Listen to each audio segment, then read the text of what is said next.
It was halfway decent until Ellen Burstyn showed up.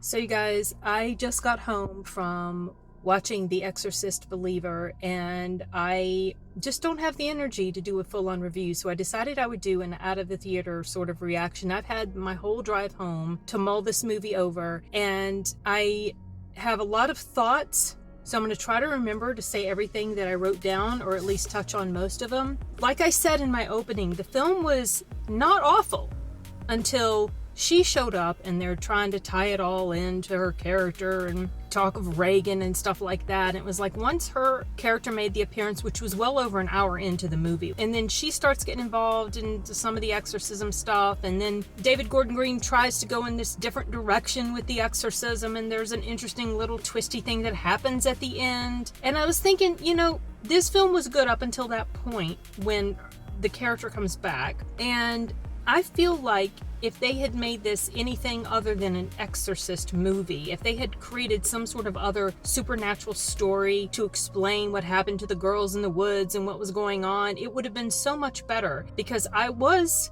actually with this film up until that moment when she shows up. It's not necessarily that, well, it is kind of like she ruins the movie, and it's not her fault. It's just the way they wrote the story. I heard Universal paid $400 million for the rights to this franchise, and they wasted their money. They should have known after David Gordon Green butchered the Halloween franchise that he was not going to do a great job with The Exorcist. Ever since the Exorcist movie, exorcism movies, they're just all over the place, and they just, it just doesn't work very well. It's very hard to do that type of story. And while I did appreciate the father-daughter relationship and the story of what happened with the mother, and that whole thing was fine, and their acting was fine. Ellen Burstyn's wasn't that great. I guess, you know, I heard she just really didn't want to do this, and I feel like it kind of showed. But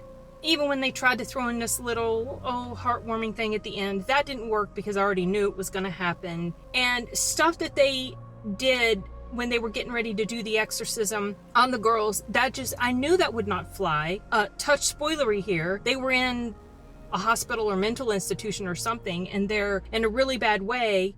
There's no way those facilities are going to let those kids be released. It's just not going to happen. And they bring them home to do the exorcism. And then they have all these different types of things going on in the exorcism. At one point, vinegar water with some flowers does something. And it was just like, it was something else that happened. Oh yeah, I liked some of the messaging in here. And at the very end, there's this little speechy thing that happens. And I was like, you know, the points of it are decent, but it's so clunky and it just doesn't work, and it comes off as cheesy and lame, and I would be willing to bet money that they are not going to finish this trilogy,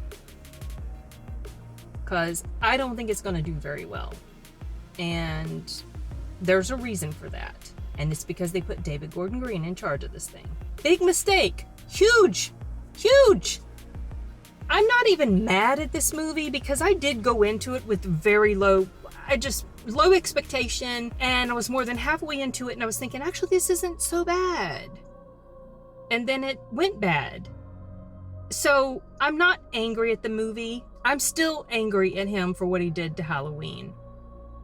I'm not super emotionally invested in the Exorcist franchise. I'm just kind of meh on it. It's okay. It's like the first movie, it's all right. I like the third movie better. I think the third movie's better than the first one.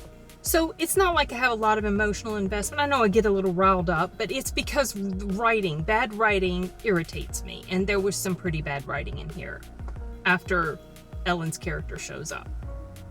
You know, she says she's not an exorcist, and then she attempts to do like an exorcism type of, like, what the...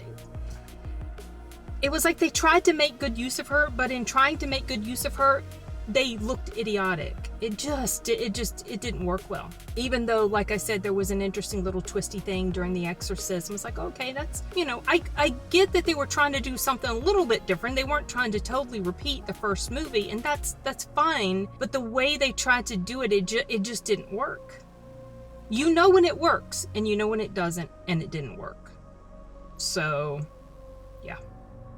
If I remember anything else that I had written down in my notes that I forgot to mention during this little quick out of the theater in my vehicle in my front yard reaction review, I'll post it up on the screen when I'm editing the video.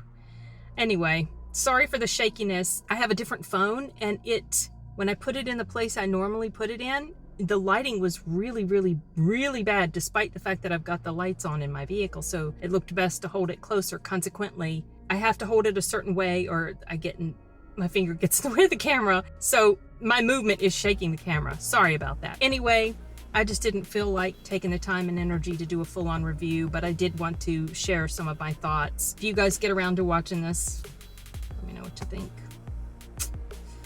I don't think this is going to go over all that well. Okay, guys. Bye.